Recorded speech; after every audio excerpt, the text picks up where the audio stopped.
Good morning. Welcome to the chapel. We are John Hay Society Vestry. My name is Lily, and I'm the president of John Hay.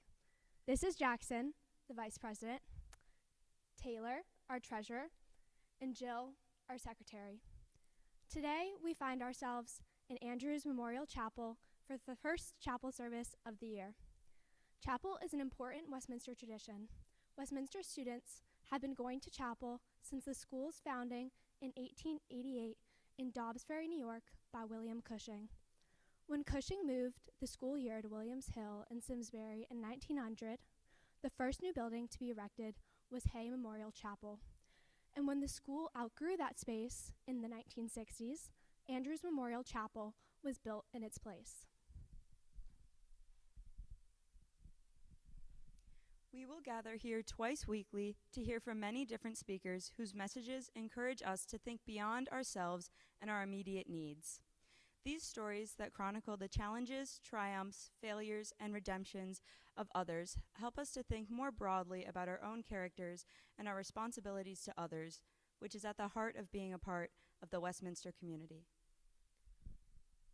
Before Ms. White delivers her message for us today, let us outline some of the behaviors and expectations to help everyone understand the Westminster Chapel tradition.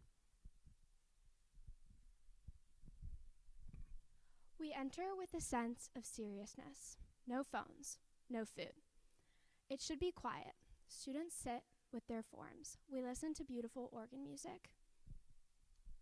The service begins officially when the meeting bell is rung and the head of John Hay and the head prefect process to their assigned pews and sit down. Once they sit down, the John Hay members who have been standing outside their pews also sit down. That is your signal that chapel is beginning. We sing an introductory hymn. How fun, right? Just watch Mr. Chris at the organ for his hand signal to begin to sing. Oh, and by the way, we close the hymnals quietly after the song because we honor the moment, our speaker, and our community. Thank you. Each speaker usually has asked some friends to join them on the altar, and those friends offer thoughtful and sometimes funny quotations that serve as an important precursor to the speech that is coming. Today, Reese, Banouche, and Tay will give you the important messages from Mrs. White's speech, the spark notes, if you will. We always end chapel service with the Westminster recessional, found on the card in the pew holder. Again, we all sing. It will not take you long to memorize this little hymn, and we even have musical groups to help you out throughout the year. We process out of the chapel 2 by 2. The sixth form leads us, and many students link arms as they process out. We typically don't talk until we pass the chapel doors. After a speaker is finished delivering their talk, you are welcome to head to the altar to offer your congratulations to them. We ask that you wait until your pew is exiting the chapel to do so. Most importantly, remember to link arms when leaving the chapel. It is okay if you don't know the person next to you. Just smile and link arms. We ran through these rules rather quickly, but if you have any questions, any of the members of John Hay are happy to answer them. Chapel is an important Westminster tradition because it is a positive way in which we build community.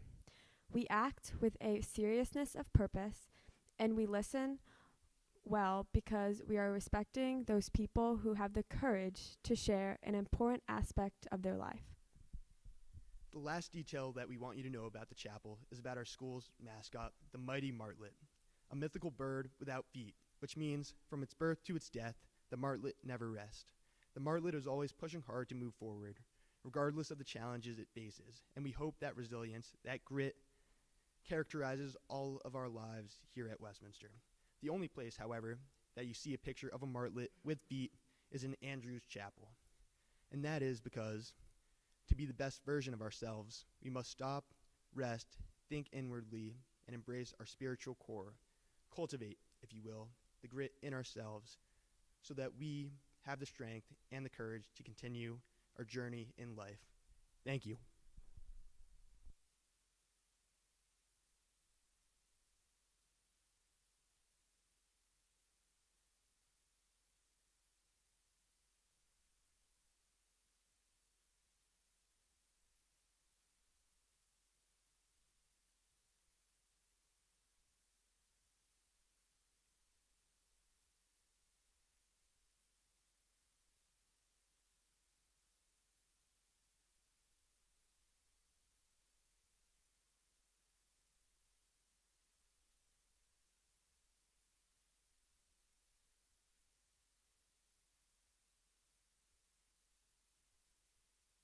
as a voyage, mostly wonderful, sometimes frightening.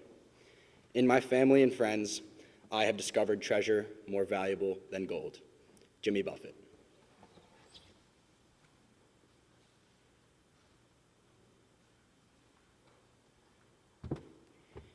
It's better to have loved and lost than never to have loved at all.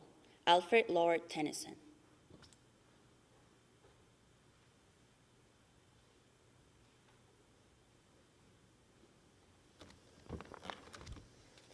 A nation is formed by the willingness of each of us to share in the responsibility for upholding the common good. Barbara Jordan.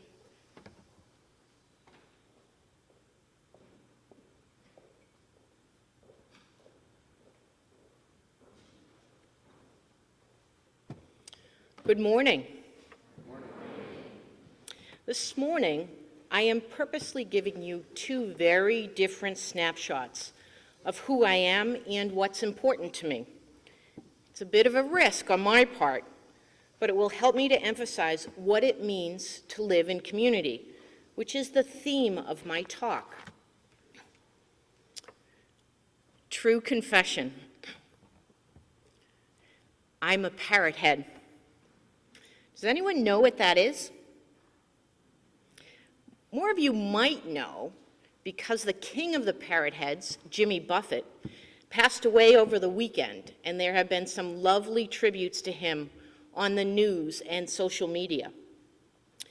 Jimmy Buffett had been a singer-songwriter since the early 1970s. He tried to be a country singer, but he never quite made it in the realm of music until he catapulted to fame with a couple of songs called Come Monday, and one that you might know better, Wasted Away Again in Margaritaville. It wasn't long before he figured out how to capitalize on the island escapism vibe, and by the time of his death, Buffett had become a billionaire from his music, books, merchandise, restaurants, and real estate. In my younger years, I was crazy about Jimmy Buffett. I loved the way he rhymed his lyrics. I loved the themes of his songs. I loved his laissez-faire attitude, especially because my own type A rule follower personality never quite allowed me to embrace his carpe diem approach to life. Yeah, Jimmy Buffett, he helped to bring me down a notch and remind me to enjoy life a little bit. Dr. White and I went to more Buffett concerts than I can count. We even invited Jimmy Buffett to our wedding, he was busy, where we danced to his song, Come Monday. We traveled to his concerts with a 6-foot inflatable shark tied to the roof of our Subaru.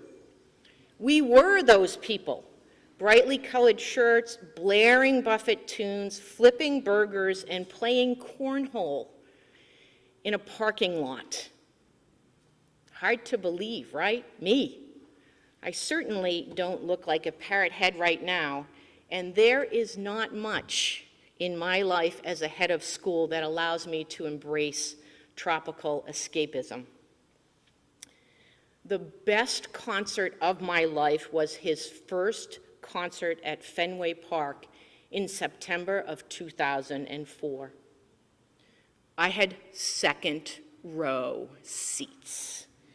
There I am, dancing and singing in center field of the best ballpark in the United States, feet from Jimmy Buffett. Two of my passions, Buffett and the Red Sox, melded together in 3/4 time. I made the Jumbotron that night, and my life was complete. The very next month, October of 2004, the blessed event, the Boston Red Sox won the World Series, breaking the 86-year curse of the Bambino. I am convinced it is because Jimmy Buffett drove the ghost of Babe Ruth out of town with that concert. What's the point I want to be making here? I just shared something about myself that's not obvious from the surface, or maybe not even evident several conversations deep with me. I think you would learn that I love books, sports, and teaching long before you discovered anything about my younger self. I took a bit of risk in sharing, but I can do that because I trust this community. This is a community that has room for my passions and for your passions. We count community as one of our 4 core values here. We note on the school website that Westminster is a small, caring, cohesive residential community firmly committed to the common good. I want to pause a moment on that phrase, firmly committed to the common good, and be clear on what that means, right?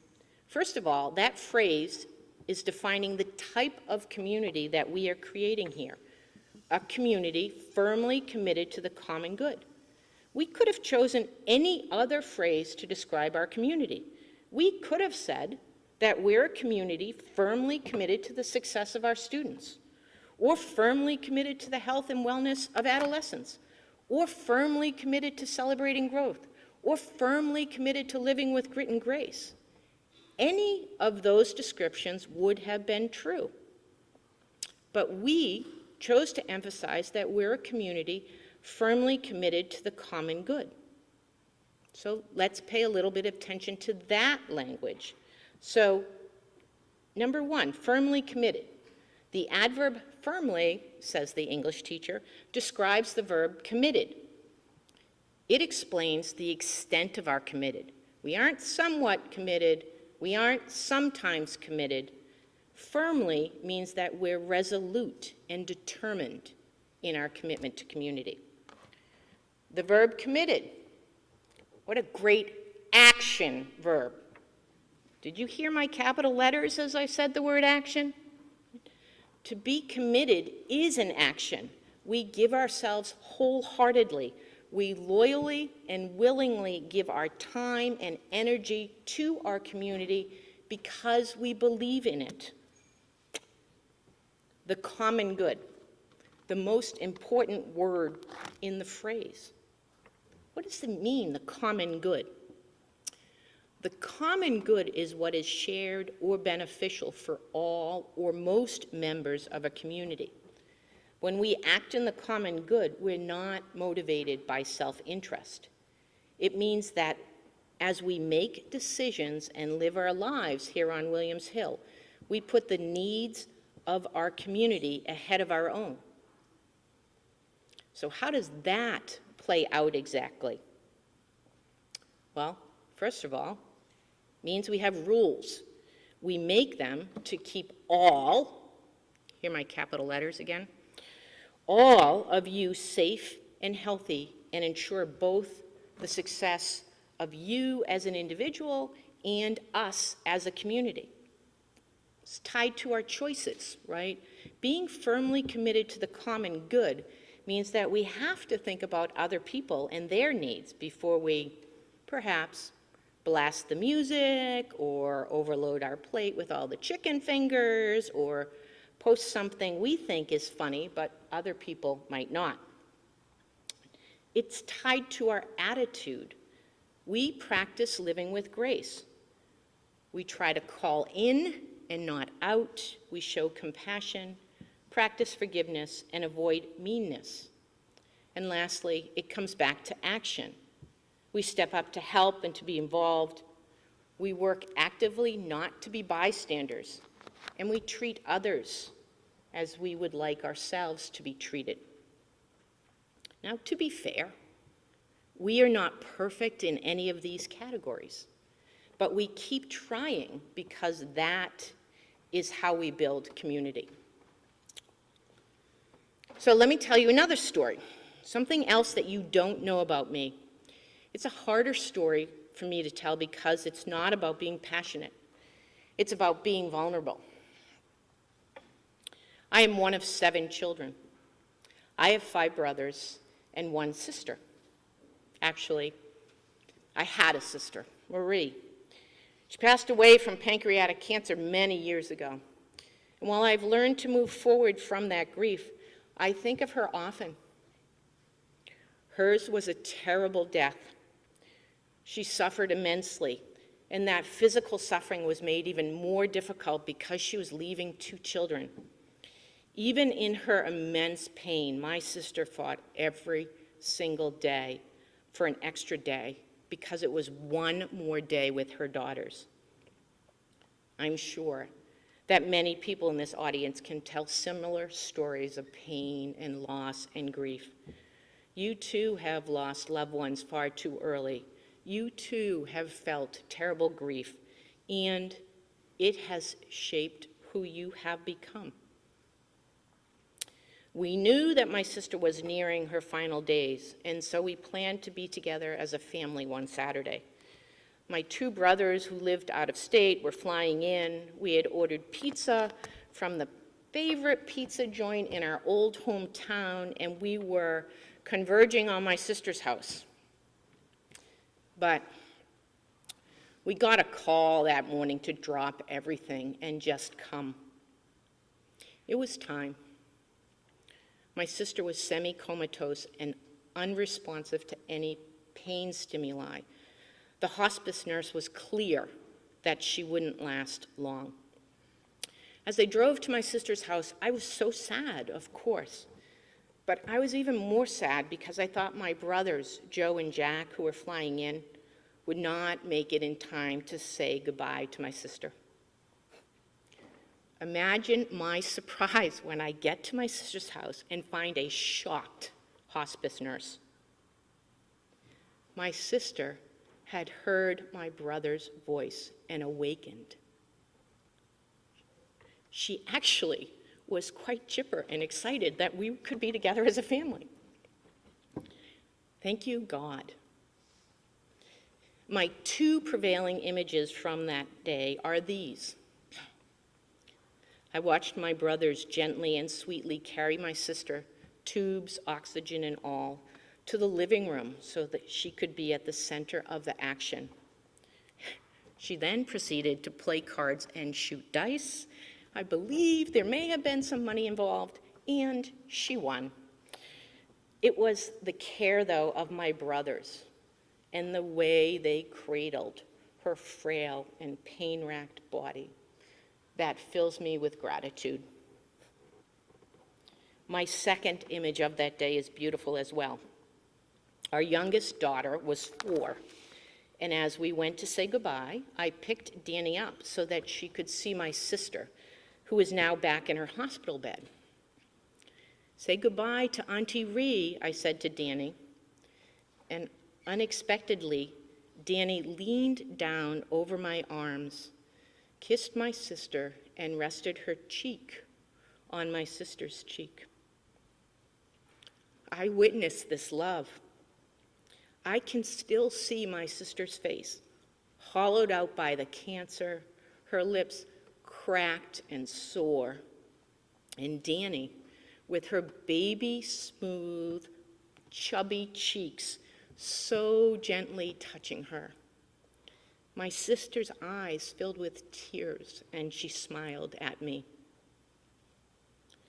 Memories of this day still make me cry. My sister will be gone 17 years this March 7th. This is a moment of vulnerability for me.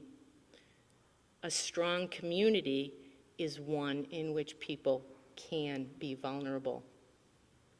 Once again, I trust this community to listen to my story and accept how it has shaped me. Community is a gift. It's more than that, actually, right? Just the opportunity to live and be a part of a community is a gift. There are plenty of students who wanted to be part of this community and were not offered the chance. Just ask anyone at admissions, and they can share many stories of students who would like to be here. Living in community is not an easy task. It's an awesome responsibility.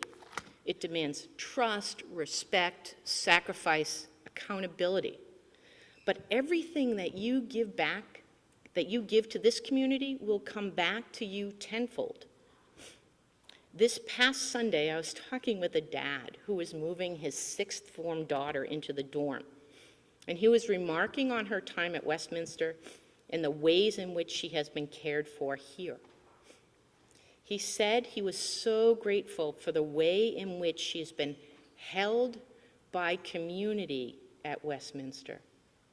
I loved the way he used that phrase, held by community.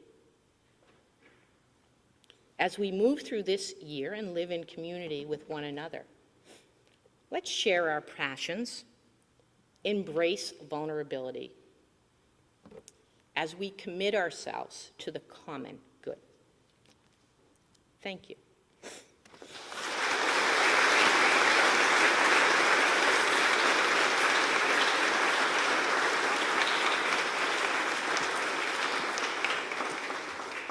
Please rise and join me in the Westminster Recessional, found on the song cards in your pew.